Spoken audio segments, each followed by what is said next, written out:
He was given a barbarian as a wife, but she refused to be his wife until he defeats her in battle, the bride of iron and fire. In the aftermath of the Great Northern War, the Empire of Cauldres sought peace not through bloodshed, but through union. As part of the peace treaty with the fierce mountain tribes, the emperor decreed a political marriage. A noble son of the empire would wed the warlord's daughter, a barbarian of unmatched strength. That son was Lucien Valenhart, second son of Duke Aldrich. He was a man of letters, not blades. Raised in courts and libraries, Lucien spoke fluent High Caldrithi, wrote poetry, and had never seen real combat. He had been chosen, the emperor said, because his mind will temper her fire. That daughter was Kaela the Red Horns, fiercest warrior of her people. She had never been beaten in battle. Her hair was the color of wildfire, her muscles hard as iron, and her eyes twin blades of steel. She had taken her first life at 13. At 22, she bore the scars of 15 campaigns. To her, the idea of being given as a bride was an insult beyond words. When they met, she spat at his feet. "I am no one's gift," she growled. "You are soft. Your hands are pale. Your spine is weak. I will never lie beside a man who cannot defeat me." Lucien looked at her without flinching. "Then I suppose I must earn your respect." She laughed cruelly.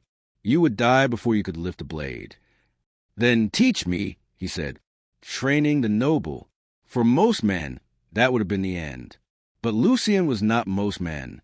Every morning, he presented himself at the training yard where Kaela sparred with the soldiers. She ignored him. He practiced alone, awkwardly, clumsily, swinging wooden swords until his palms bled. He trained with guards, then mercenaries.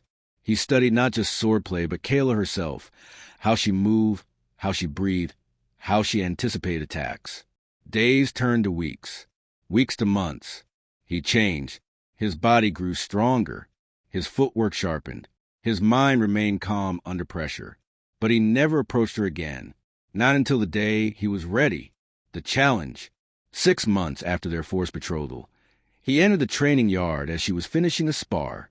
He dropped a wooden sword at her feet. "Fight me," he said. She turned, smirking. Finally grown tired of being ignored. "I told you I'd earn your respect. I'm ready." Her smile disappeared.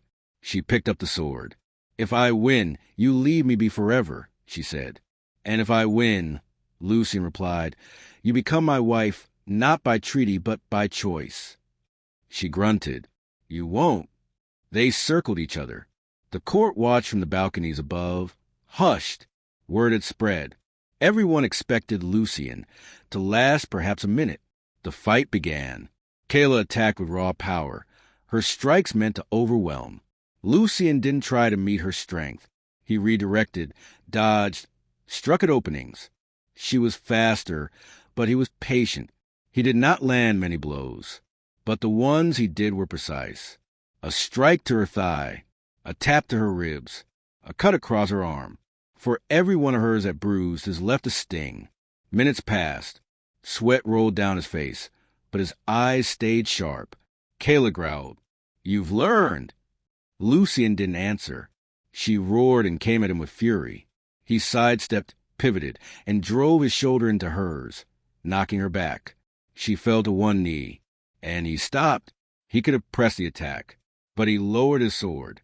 "I don't want to beat you," he said. "I just want to stand beside you." Kaela stared at him, breathing heavily. The court waited, breathless. Finally, she stood. "I yield," she said. A gasp echoed through the court. Lucien's eyes widened. "You yield?" She nodded once. "You've proven yourself, not by breaking me, but by refusing to." The warrior's wife. They were wed that same week, not in the imperial chapel, but in the northern way. Blood was smeared on stone. Oaths were made beneath the open sky. Kaela wore leather and fur. Lucien wore a simple tunic. They didn't kiss the crowd. They nodded, warriors acknowledging one another. Their union was not romantic in the traditional sense. There were no flowers, no sonnets. But slowly, respect turned to partnership, and partnership into something stronger. Kaela taught him to fight like the mountain folk, Raw, real, brutal. Lucien taught her tactics, history, philosophy. She learned to read. He learned to hunt. Together, they built a life no one expected. But peace, as always, was fragile. The betrayal. A year later, a rebellion rose in the eastern provinces. The emperor's armies were stretched thin. One of the rebel generals, Lord Varick, sent an envoy to Kaela. Your husband's people used you. Cast off your heritage. Join us. Lead your tribes to glory.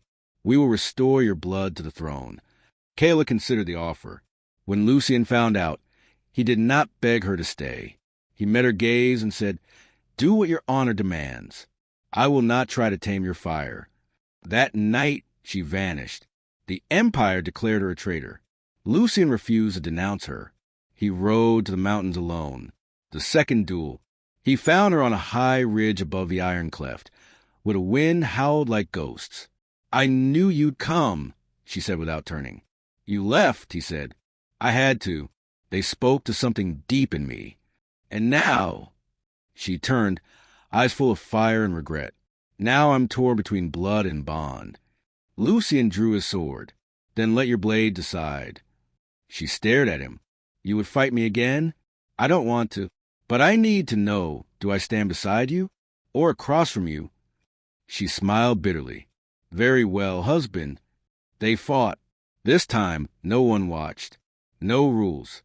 Just wind, stone, and steel. The duel was longer. Harder. They both bled. She struck like lightning. He countered like the tide. It wasn't about winning. It was about truth. And at the end, they both collapsed, panting, on the ground. Kaela laughed. "I can't kill you." Lucien smiled. "And I can't live without you." She reached for his hand. "I am yours," she said, "not because of treaties or titles, but because you are the only man who ever stood with me as an equal." The legends that followed. They returned to the empire. Together, Kaela was granted command of a new army, one made of northern and southern warriors. Lucien became a voice for the borderlands, a bridge between two worlds. And in time, they became more than husband and wife. They became a symbol of peace by choice, not force, of love forged not in softness, but in fire, of two warriors, one born to blade, the other to quill, who taught a divided world how to stand as one.